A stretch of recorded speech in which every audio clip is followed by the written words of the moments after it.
Welcome to the Center Mid Philosopher. This episode is brought to you by Augustus Royale Fashion. Life's not black and white, it's gray, and gray is beautiful. Check out the brand below in the link.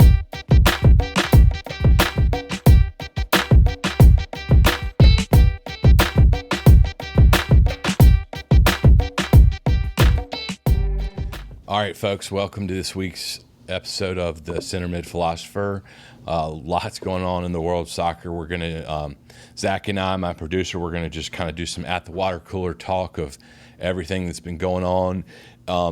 This is going back a couple weeks now, but I've been thinking a lot about the Gold Cup and the U.S. men's team, which, we kind of all know that, no disrespect to anyone on that team, but not necessarily our A team, but, want to give some thoughts on, of that team, who were the standouts and who of them, whose stock went up, whose stock went down, who of any of them might actually make the next World Cup roster. So, I watched that pretty thoroughly. I would say that the two biggest standouts were Brandon Vasquez, who plays for FC Cincinnati, at one point in time was a dual national, but chose to play for us. Big, strong, great striker, and had been rumored to go to Borussia Mönchengladbach. That FC Cincy turned down that offer. They want some more money, but he seemed to be one that I think might actually be able to make the next roster. He had a couple great goals. He scored 2 goals the other night in the League's Cup. The other, I would say this guy's a bit of even more of an up-and-comer, but I think could end up being the best of the lot, is Cade Cowell. Guy's an absolute stud. You you took both my guys, but I just think from anybody watching, I mean, you can tell they were a tick above everyone, and I mean, Cowell just has different gear on him, doesn't like even when the competition is where it's at.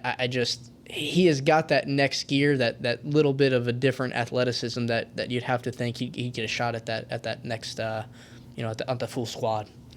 Yeah, I mean I'm really eager to see where he goes. I mean, I think he's probably going to continue to play for San Jose for a couple years, but he was like by far our best player at the U20 World Cup, and then I thought he was probably the most talented player in the Gold Cup, and I think he could end up playing somewhere big time. Like I could almost see him maybe contending for a starting position by 2026, actually. Yeah, it's the mold, it's the build-up. You can see him out on the wing, how he could just give a little bit more of an unathletic outside back problems. He's the guy that I have penciled where it would be no surprise at all if he was a contributing factor at the next World Cup. Yeah, I mean, he'd be an incredible right mid, just like a blistering pace. Really lethal. He could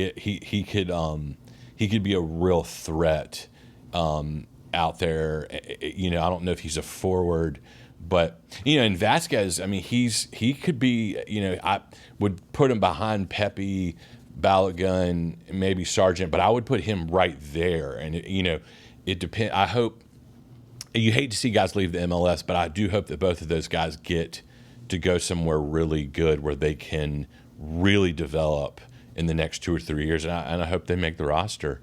A couple others. Tolkien from I love him. He's an awesome player. So this is something that people don't talk a lot about with defenders, and is people talk about defenders and they always talk about their ability to defend. That's a given. But what they often overlook is their ability to play the ball out of the back. And frankly, that's almost as important, if not more so, because that's where a lot of the attacks come from. And his ability to play crisp, creative balls, he's crafty, he's quick, he's clever, he's a good deliverer of balls.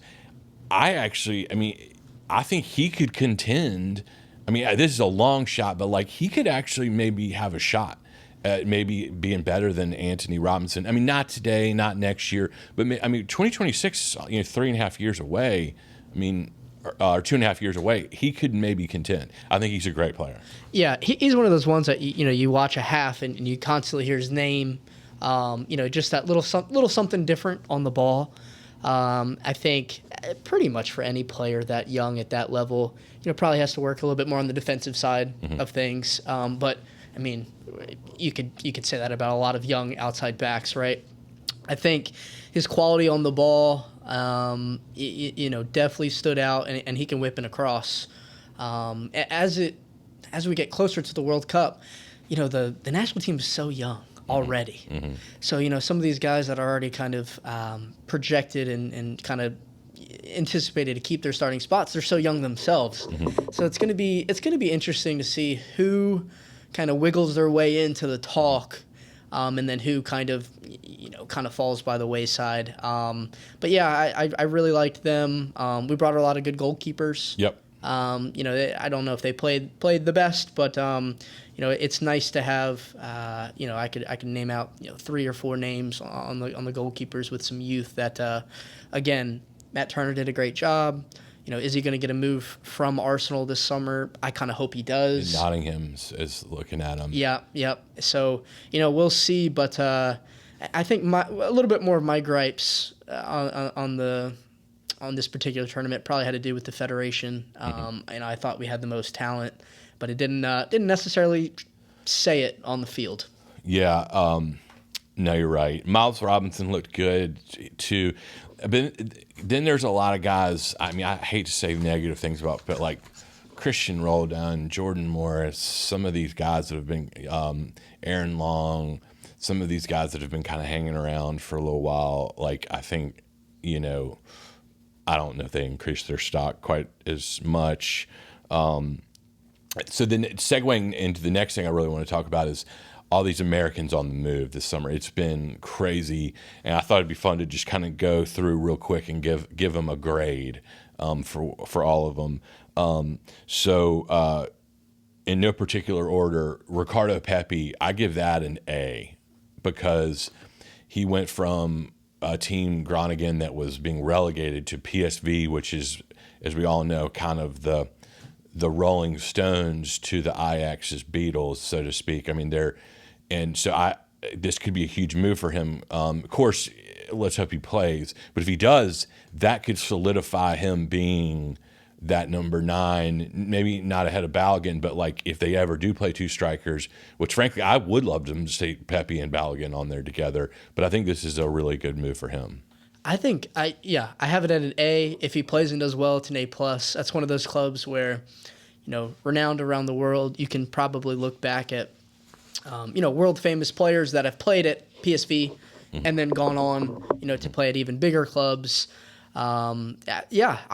I don't think it's out of the question to see a 2-striker, format, depending on the team and who we're playing and whatnot, at that national team level. But I have it at an A as well. I love the move. Yeah.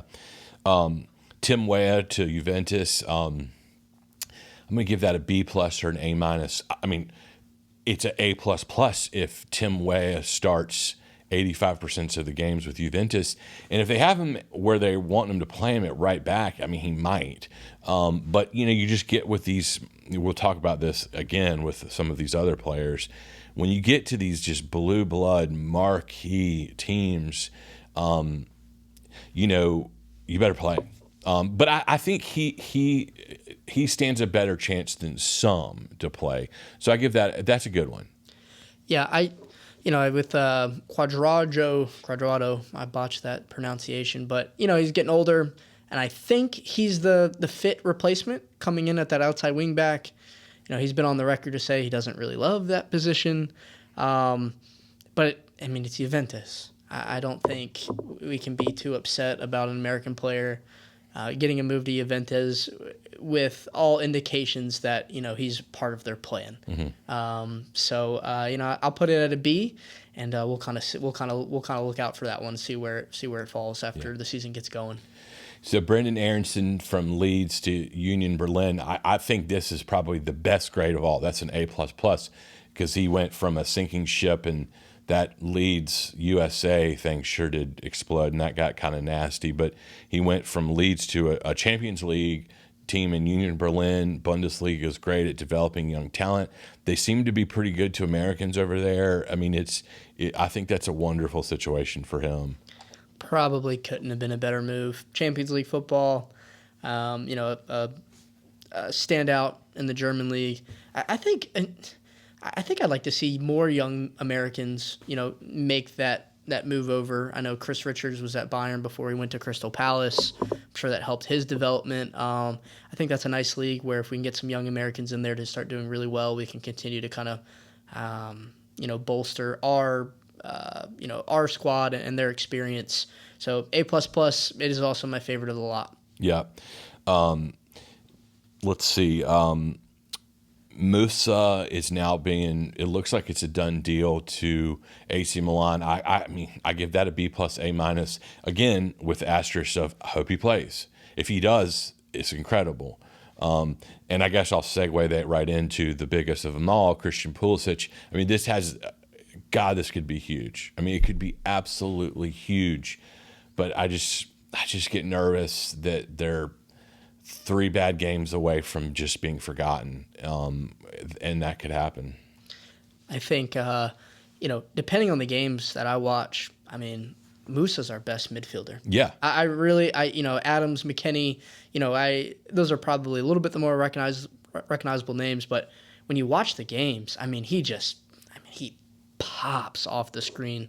So if he could do that at AC Milan, and then, I want to go on record now officially that if Pulisic stays healthy, this is going to be an incredible move for him. Mm-hmm. His Chelsea stint, everyone can have their own opinion. Some people think it was the worst ever. Some people, they blame the club itself. I think one thing is clear, though. When he was healthy and on the field, he proved he had the talent. Mm-hmm. So now we're playing at another big club, AC Milan.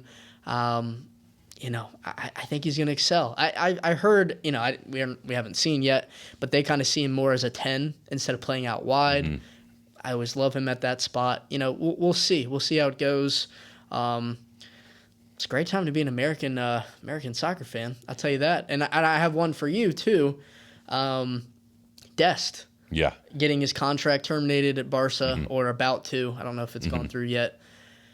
Man, with a player of that caliber, what's missing? Like, for someone just watching, I wonder if it's the locker room stuff, dressing room stuff. Is it, his defensive liability? But, man, he is so good on the ball. He's so talented. I can't imagine there won't be, clubs lining up to get his signature. Where do you want to see him go? And what's that missing piece for him, do you think? Well, so, I mean, and that's where I was going, is like, then there's the 3 to be determined, which are McKennie, Dest, and Balogun, that, man, they got to get these right. I mean, because Dest is kind of the cautionary tale, because rewind 2, 3, or 4 years ago, he was the best player, and there were games where he was the best player on the field for the U.S., but then he kind of got in this Barcelona, AC Milan purgatory, and he's like fighting for his spot, again. And so I don't want to see that happen, especially to McKennie, because in a lot of ways, McKennie at times can be our most important player. He's such a force, and he's a bulldog in there. And like, when he's playing well, we're really good. And I just hope that Dest, McKennie, and Balogun. I mean, Balogun was on fire because he was playing, and they're talking about Inter Milan. If he goes to Inter Milan and plays and scores, I mean, that's incredible. I mean, if you have guys playing, starting, scoring for AC Milan, Juventus, Inter Milan, that's incredible. But I mean, to bet everything you own that all of those players will be starting and scoring is, I don't know. And then the other one would be Tyler Adams. That's a huge one that we really got to get right. Aston Villa is recently being surfaced. That would be a great place for him. I'd love to see McKennie at a place like Brighton or Aston. Like, we need some of these guys. Like, again, I have said this in other segments of the show, like, Tim Ream was probably one of the 3 or 4 best players in our last World Cup is because he plays day in, day out for years now consecutively at Fulham. So we need that for McKennie, Dest, Musa, Balogun, Pulisic. They all got to play. Yeah, I couldn't have said it better. Some of these up and coming Premier League teams, like you mentioned, Villa, Brighton, I would love. I let's get some players in the ascending teams and not.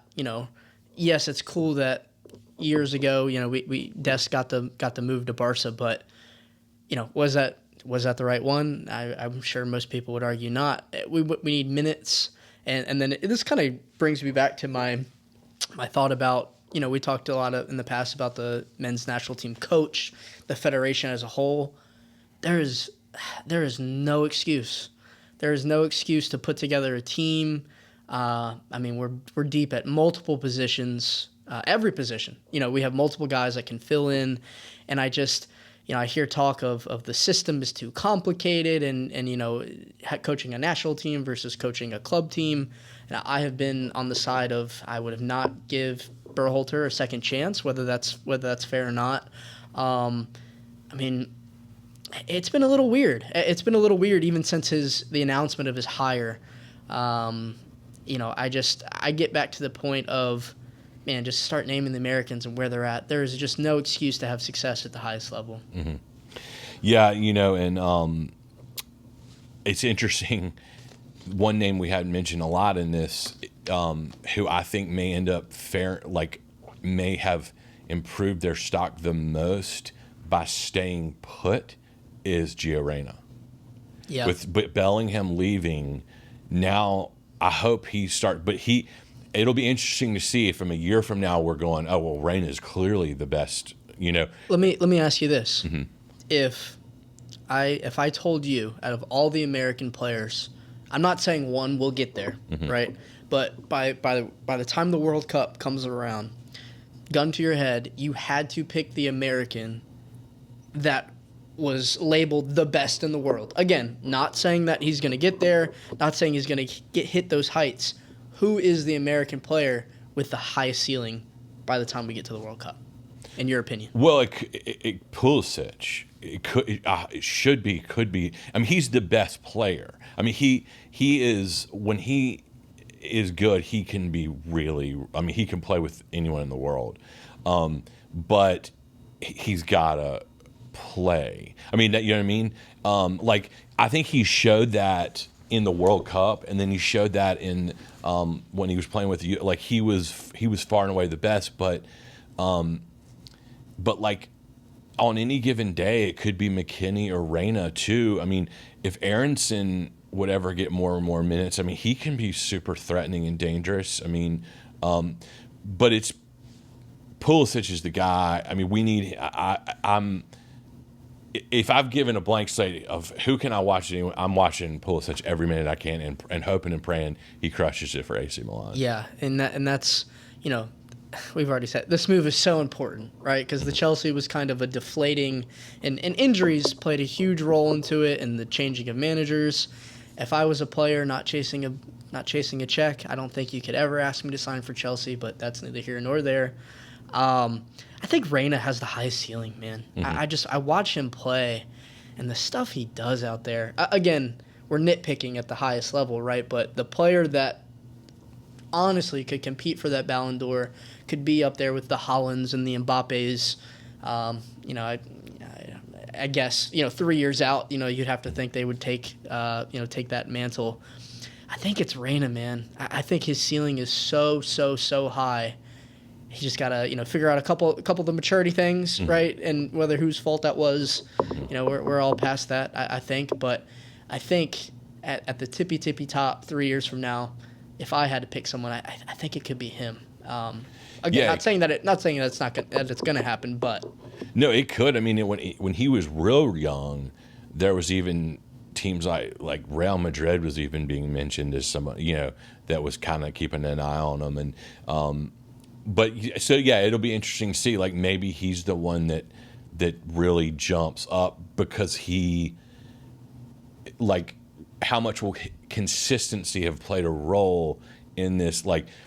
it'll just be super, super, super interesting to see, like, where's McKinney, where's Balogun, where all these guys are in, and who from this younger crop might be creeping in, and how much of like where they ended up being able to play club ball impacted. I mean, that's a no-brainer comment, but a lot hangs in the balance for a lot of these guys right now. And you'd have to think 3 years from now, there's probably at least one that we're not currently talking about that's Yes. just going to arise from, some academy somewhere, Yep. or just kind of a low, just something that we don't have the scope on yet. Yep. In 3 years' time, I mean, there's got to be at least one, right? Yeah.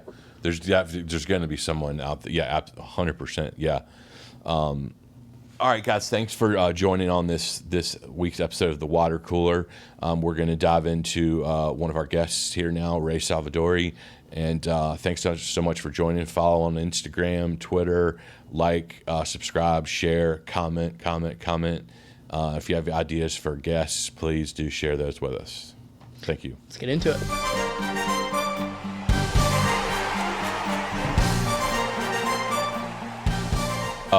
This week we have a very special guest, Ray Selvadurai, from New York City, integral director of coaching for the Manhattan Soccer Club, hailing off Randall's Island, played at Brandeis University, has just trained countless incredible players. And the reason I reached out to Ray was because I read an article, an interview with him on Soccer America, and I found it incredibly moving. And it's been something that I have really set out to do on my own. So I help oversee an AAU basketball program. I coach academy soccer, nothing to the level that you're doing, but I'm out there literally having the same kind of conversations you're having, and I selfishly wanted to hear how you're doing it. And what I read about Ray was that you have really pioneered in a lot of ways, reaching out to kids and families of all different socioeconomic statuses throughout New York City. You've had 30 different nationalities represented in your club's academy system, and was just super excited to learn more about how you guys have done this, because I feel like if the listeners, if we can replicate this nationwide, we're really going to be on to something. I've always said, as a diehard soccer person, we need, a lot. We got to get away from the pay to play. So before I just keep going into it, Ray, welcome. Thank you for joining. Thank you so much for having me. I appreciate that. And thanks for those words. Very meaningful. And by the way, I'm a basketball guy too. So I love my AAU basketball, and played a lot in high school as well. So not just a soccer guy, but I love my Knicks, and my Knicks are a great year this year for them. That's right. Yeah. And I mean, so it's like we're centered, we're kind of kindred spirits in that, I literally am out there talking to kids and parents. And in fact, I'm texting with parents right now, what time is yoga training tonight for our AAA basketball team, and that kind of thing. And right. I want to just tell us a little bit more about the Manhattan Soccer Club and what you guys have built there, and how you guys have gone about reaching out to all different people of the community, and many of whom typically wouldn't be able to afford to play academy soccer. Yeah, no, it's I'm glad you brought that up. It's very special about my club, Manhattan Soccer Club. Been here 25 years now, so I've seen the growth of it. It's a lot of people that are behind our organization. We have a great board, great leadership, great community, great parent body.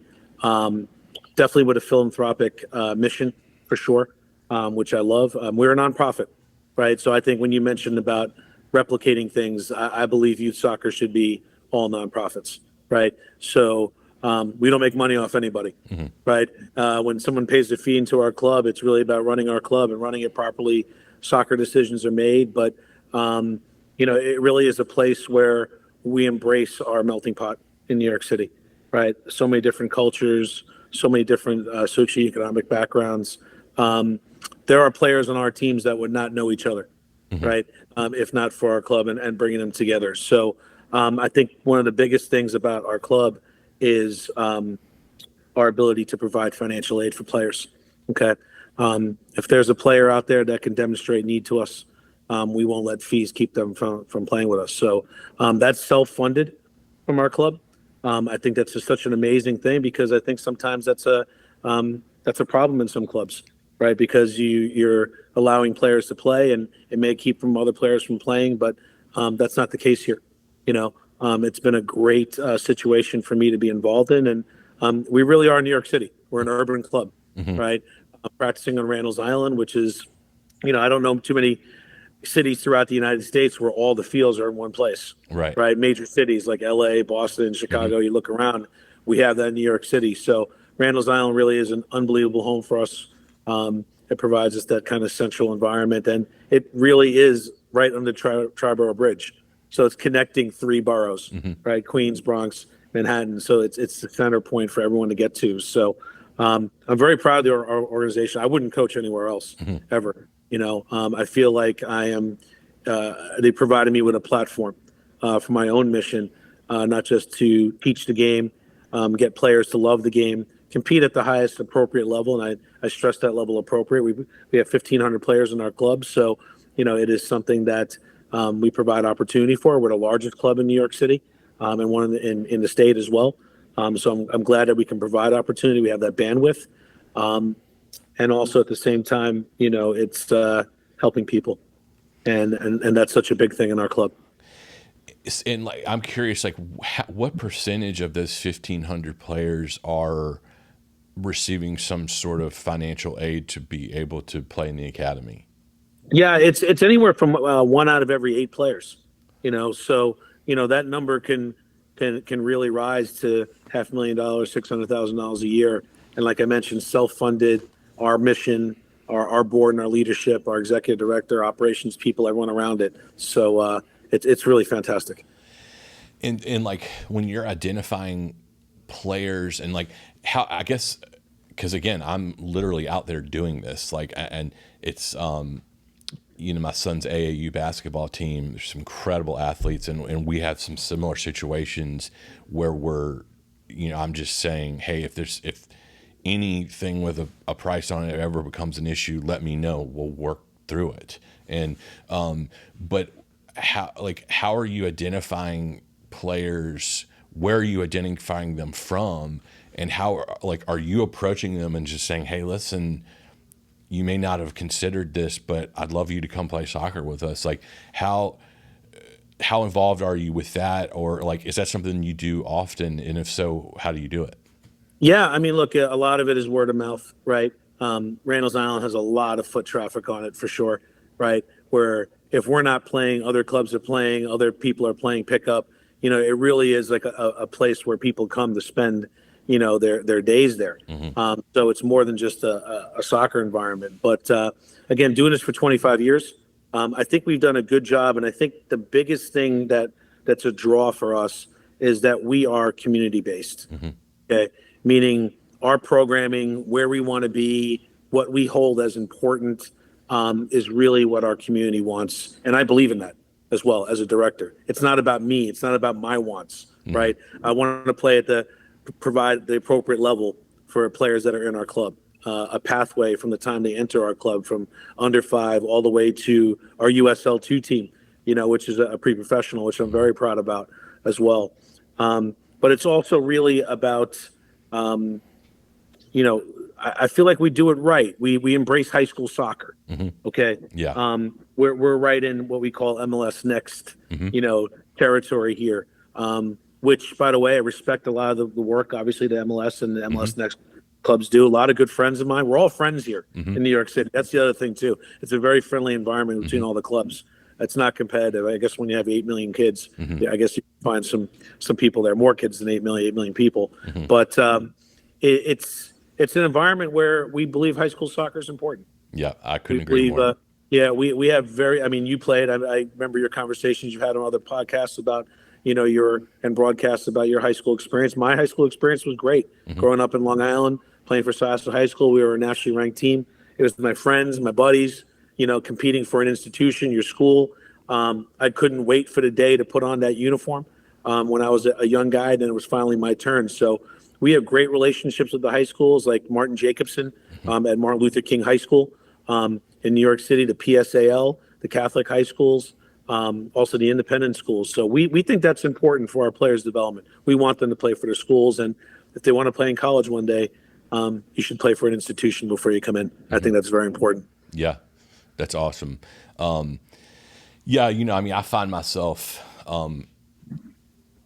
selling soccer to people that never would do it, just if nothing else, just for, I'm like, hey, the Steve Nash approach. I mean, the footwork you learn in soccer will help you in basketball. So I find myself trying to get a lot of my son's best basketball teammates to play soccer also.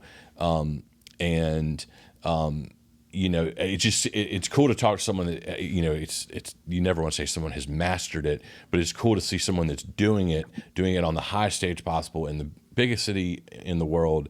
And, do you feel like I guess have you converted some athletes? You don't want to say convert, because that's one of the best things about the American athlete is we play everything. But do you feel like you have converted a lot of multi-sport athletes into soccer that maybe otherwise wouldn't have done so? Yeah, look, as a leader, I believe in multi-sports. Me too. Okay. I think it's very important. Me too, I mean, I time. did. I did. So, what's good for me is good for my players too, the way I look at it. So, unfortunately, I don't believe I've converted people, but I think it's just the nature of sports these days, of specialization and people just putting in more time, I would say, from the ages of, say, 13 and above into one sport. In my club in particular, we have a lot of multi-sport kids in our Zone 1, our 8s through 12s, right? Just trying to figure out what they love, where they want to go. But I would say from 13 above, we don't have as many. And I don't think that's not something that I, kind of profess or put out there. If I have a basketball player, if I have another sport, I'll work with you. I'll work with you because I think it's important. I think it's important to play other sports. I like I said, I did it and I had huge benefits from it. So I encourage it as much as I can. Yeah, absolutely. Me too. And it's just, as a dad now, 2 sons, one's playing academy soccer, one's a quarterback, plays travel baseball, AAU basketball. It's so hard. It's just getting harder and harder and harder to do it all. So it's good to, it's good that we're out there all trying to keep it going as long as we can. One of the other things is such cool about your academy and your club is all the different nationalities, and that's the nature of New York City. It's the nature of America. It's what makes us so great. And, I'm going to do a segment in the future on, what is the American style soccer? Because, the British has a very distinct style. The Germans, of course, do. Italians do. Argentinians do. Brazilians do. And it's such a broad way to ask about this, but I guess what do you think the American style of soccer is, and do you feel like having all these different nationalities and different backgrounds together is a real source of strength for us? Yeah, no, I believe it is a source of strength, the diversity in soccer. It's such a global sport, right? It's the one sport that I can say is global, right? And we call it practice training, right? We don't go to basketball training ever, right? We don't go to baseball training. It's not just training, the player, but you're training the person, right? There's so much more to it. So in terms of diversity, I think our national team and our professional league, we're getting better in a lot of ways. I'm happy to see that MLS has made big steps, and it's becoming actually a home for a lot of other CONCACAF countries and their players, and it's improved those nations. So I think eventually it's going to help us as well. But an American style, well, the one thing I will say is I think we're organized for sure. Okay, we're hardworking. Right, we're hardworking players, Americans, off the ball, on the ball. Love to see a little bit more attacking flair. I'd like to see guys try to break lines and try to take people on a bit more. So that's something I think that an area that we can improve in. But we are definitely players that come to work. Okay. And I think that's valued across the world. That we have so many of players, like a Weston McKennie, a Tyler Adams, a Christian Pulisic, these type of players that can go to Europe and play on the big stage. But the one thing that they can always say about American players, we bring the work ethic for sure. And I think that's something that's stressed in my club too. We have our pillars, I call them, right? It's what every player has to exhibit, at practice and games, and even in anything they do in life. Compete, be focused, your work ethic, be brave, some bravery, right? All sports require bravery, right? Doesn't matter what size you are, right? If you're a brave player and you're 5'2", you could be the best player in the world, right? And Messi, I don't know how tall Messi is, but he's definitely shorter than I am. So, but talk about bravery and also the willingness to learn. That's a big thing for us. Come into an environment, learn how to be successful in it, learn how to be successful on the field, off the field. And we talk about thinking big here. It's New York City, right? That's a big thing for us. I believe that we get our players to think that they can do more and believe that they can do more than they're capable of. And I want them to be successful in life and carry that with them with everything that they're doing. No, that's great. And that's such a good insight to hear from an expert like yourself. It's just something I reflect on quite a bit. And it's part of the reasons why I do this show is because I really get deeply philosophical about how soccer is a metaphor for life and the complexities of it. And sometimes it can be ugly and sometimes it can be beautiful. And the story of soccer in America it mirrors that of our country and immigration. And I think back on the way I grew up playing. Like one of my very first coaches was a guy named Willie Lopez from Mexico. Unbelievably awesome coach, made me fall in love with the game, and he really, really, really hit hard on skills, individual skills. We worked with the ball a lot, and then that was very different. And then you start getting more into middle school years. I played for a lot of British coaches, and that's a lot more hustle, hard nosed, long balls, tenacity. And then in high school, I played club, who Grant Porter played for, Elmar Bolic, who was German, and that was a very, very, as you would imagine, team tactfully organized, obviously very, very hard working, very hard nosed, no TLC, and it made me reflect what an American story, all these different cultures influencing the way you are. And that's kind of how we are as a country. We are an amalgamation of all these different cultures. And again, that's why I was so moved by what I read about you, and because you're just at the tip of the spear, a perfect, what better place, New York City, all these different cultures. Have you seen, parents from different parts of the world have different values, and how are some ways you've seen that play out? Yeah, sure. I mean, it's like I said, we have players from all different walks of life, all different countries, and I think the key thing though is when you come to Manhattan Soccer Club, right? You talk about the German player, the Latin American player, the players from other different countries. You come and become a Manhattan Soccer Club player, right? And there's certain. I didn't reinvent soccer. That's I've been around the game and been around many different influences, just like you, right? And as a director, you got to come in there and say, well, how am I going to put my stamp on this club, right? So I'm developing a Manhattan Soccer Club player, right? So wherever everyone's from, they come in, and we have a game model and certain things that we want from our players, but it gives flexibility to the players, right, in order to be successful and the success metrics with it. So I think that's where the different styles come in, where they can come in and try to be successful in different parts of the field for us. And but I think I think it's galvanizing my club, right? Because you're bringing all these people together, and then you become a Manhattan Soccer Club player, which I think has been great. And when we go to tournaments, we are a diverse club. We don't look like every single club, okay? And I think that's awesome.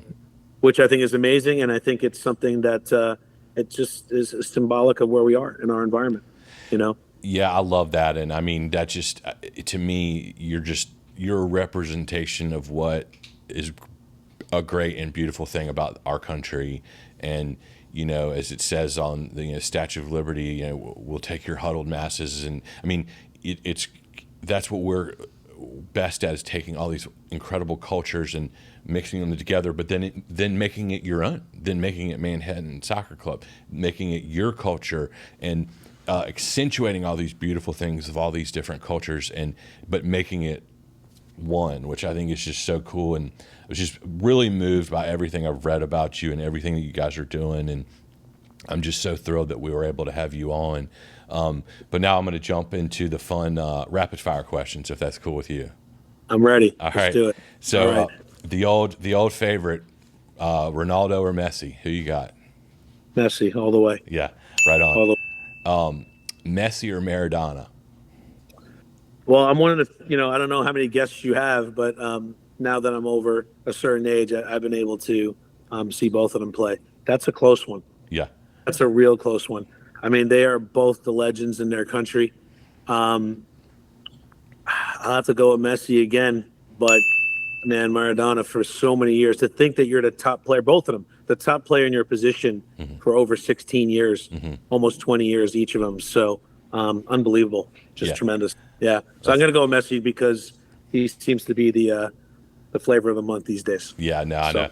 That's a tough one. Maradona, I always say, that's kind of he's kind of the one that made me fall in love with the game. I was 10 years old during the '90 World Cup and was just like, unbelievable. He was blew my mind, and I never looked back since. I was just like, I had a ball at my feet the rest of my life. So I was in Boston also in the '94 Cup, and I was in Foxborough Stadium.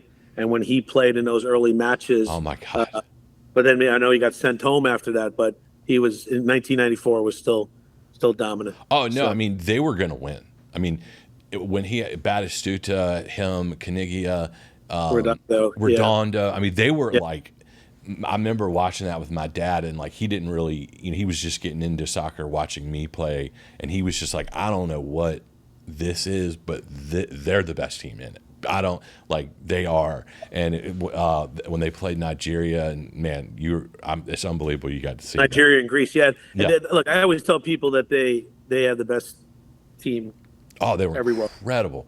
Every World Cup. So it's hard to, when they don't win, why they just didn't gel together, but they finally put it together, and it was great. It was a great cartoon of with Messi and the lineup, and it was just like a kid's cartoon. And Messi, when he first started with those players, they had like a bigger Messi and these little kids wearing Argentina uniforms, and those were all his teammates. And then when they graduated, they were all adults. Yeah, it's just amazing. That's right. Because all those guys were little kids. That's exactly right. Playing. I know. Isn't that wild? So, amazing. So Ronaldo or Ronaldo? So it's Cristiano versus El Fenomeno. Cristiano didn't make my first 11, so he's the first sub. So Brazilian Ronaldo all the way. Right on. Yeah. Donovan or Dempsey? Oh, I'm a big Landon Donovan fan. I think he's one of the best players the U.S. has ever had in so many ways. Everyone forgets his little stint at Everton that he had. It was Player of the Month. It was incredible. Yeah. Which I think it was amazing. Obviously, Clint Dempsey, tremendous. I just saw Clint Dempsey's son play against me. Oh wow! We were down at the ECNL regionals in Greensboro, and he plays for NCFC. And when I saw him on the sidelines, I'm like, wow, I'm really getting old at Clint Dempsey's son. So you were just here. I'm from Greensboro. I'm born and raised Greensboro. So you'll have to give me a shout next time you're coming. I'll come. Greensboro is a very great place. We won our first national championship in 2014. Man, I lived out there, and I still live out there. My youngest son's playing academy ball now. He's only 7. But I mean, what a great complex, right? It's one of the best in the country, isn't it? Bryant Park's amazing. Yeah, it's awesome. It's a great place. The parking is brutal, but no, next time you're there, give me a shout. I will for sure, definitely. Who is the best player you've ever played with or against? Okay, so the best player that I played with, and again, I played at a very good level. Club ball in New York and ODP and Region 1. You remember the old Region 1 ODP? Oh, yeah. I have to give a shout out to my friend Tom Henske. I don't know if you know that name. Tom Henske was a teammate of mine, and he was a goalkeeper on Bruce Arena's, dynasty. Awesome. He won in penalty kicks against Santa Clara. So Yeah. just his work ethic, great teammate, just dominant player in his position, one of the best in the country. He was the grade goalkeeper of the year when we were coming out. So he's the best player I played with. And the best player I played against was Alexi Lalas. Nice. Okay. And a lot of people don't give him enough credit. Okay. Because athletically, he's superior. Mm-hmm. He's absolutely superior. And, I never played against him until they had the under 23 tournaments, the amateur tournaments that I played. And I played against him like, wow, this guy can really move and he's really athletic. And we could not stop him. He was that dominant. I love that. I love that answer. Yeah. That's awesome. Until you get on the field with him, you don't realize, I see him on TV now and it's, he's a great pundit and hysterical. Yeah. But what a player he was! Tremendous. He was player. awesome. Yeah, I love him. He's one of the originals. That's for sure. I love that answer. Who's your favorite center mid of all time? Center mid. Wow. I mean, I had when you say center mid, you say 10, 8, 6. Right. So Zidane. Nice. By far. Yeah, that's a good one. By far. Zidane was. He's always going to be in the top 1 or 2 of my first 11 of all time for sure. But complete package. Nice. So yeah, now it's time for your perfect 11. Perfect 11. Again, I'm spanning generations because of my age these days. That's so, all right. Yeah, goalkeeper for sure, Buffon. Nice. Like 100%. I'm a center back. Okay, Nice. So I know this is Center Mid Philosopher, so I'm a center back philosopher in a lot of ways. So center back stoics. Right? I'm a big Sergio Ramos fan. Nice. Okay, and I think when people talk about him, he just shines cups. Mm-hmm. He's won everything. Mm-hmm. You name it. Yep. And there's a reason for that. He just gets to kind of the job done. Maldini, I'm going to put next to him. I was a big fan of Dick Bate. I don't know if you know that name. He was a coach with the FA, and he used to run defensive clinics all the time. And he used to tell me that Maldini was a great defender because he's a great downhill skier. Nice. Okay. And his positioning and getting low was something that was big for him. Yeah. Roberto Carlos mm-hmm. out wide. Okay.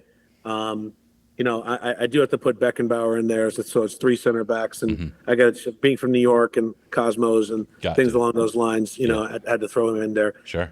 Midfield of 3, you got to go Messi. mm-hmm. Obviously he's the GOAT no matter what. Mm-hmm. Zidane, throw him in there. Maradona, mm-hmm. right? So it's more of attacking, mm-hmm. Though I'm a big Claude Makelele fan. I've had to throw him in the 6. Nice. I got a chance to meet him as well a few awesome. times. By the way, you want to talk about small, little guy, but just big player. Wow, I would have never known that because he really does play. I didn't think of him as big per se, but I definitely didn't think of him as small because he played big, Yeah, we used to be a PSG affiliate at my club, and I got a chance to meet him, and I was just like, wow, I tower over this guy, and I'm a very average guy. So how about that? That's interesting. Not too bad. Yeah, I mean, just I guess maybe because of his ability to read the game and break up counterattacks and just do all the grunt work. I love it. Up top, I mean, we just talked about Brazilian Ronaldo. Mm-hmm. I mean, when he was at the top of his game, just incredible, right? You can throw in Cristiano in there, mm-hmm. Though I know he came off the bench for sure. I'm a big Thierry Henry fan. Oh yeah. Love it. He was someone that just understood to me how to attack, getting the ball in wide positions. His Arsenal days were so dominant, mm-hmm. So I got to put Thierry on there as well. Yeah, it's so good. It's so funny you mentioned that too because we were just talking to someone else about how he is in, I wouldn't say half, but maybe a third of people's perfect 11s never won the Ballon d'Or. Which is just someone was just mentioning, like, if there was ever someone that should have that didn't, he's probably number one. Yeah, right up there for sure. You mentioned Ballon d'Or, so guys like Cannavaro come to mind. Guys who, Didier Drogba's, mm-hmm. those type of players. But that's my 11. I could throw Johan Cruyff in there always. Oh yeah, because I can kind of relate a little bit again, NASL days. Oh yeah, but I'm going to go with that. That's my group. I'm going to stick with it. That's an awesome one. And then last one, what's your favorite jersey of all time? Favorite jersey? Man, I got to tell you, the old Cameroon kits. Oh, you yeah. know, those green ones with the yellow and the red. Oh, yeah.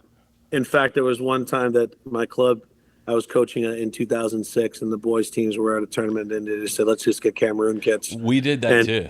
We did that in Greensboro. We did that for a Puma year. ones. Yeah. And all of a sudden, everyone's like, oh, wow, Manhattan's wearing Cameroon. This is amazing. Yeah.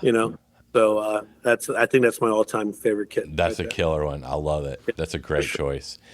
Sure. Well, Ray, thank you so much. I'm honored, and I'll leave you alone. But thank you so much for coming on. I owe you big time. And next time you're in Greensboro, give me a holler. You just via Instagram, and I'll come watch you guys play. I think that's amazing. Thank you, and thanks for having me on. This has been a pleasure, and going down memory lane in a couple of areas, and Greensboro. It's dear to our heart here in Manhattan Soccer Club, that city. That's awesome. I love hearing that, and you keep doing what you're doing, being a good American, a good soccer leader, putting good vibes out into the universe, and giving people the opportunity to play the beautiful game. So keep doing what you're doing. Appreciate it. Just doing what I love to do. Thanks, man. All right, be well. All right. Thank you. Thanks. Bye. All right. Bye.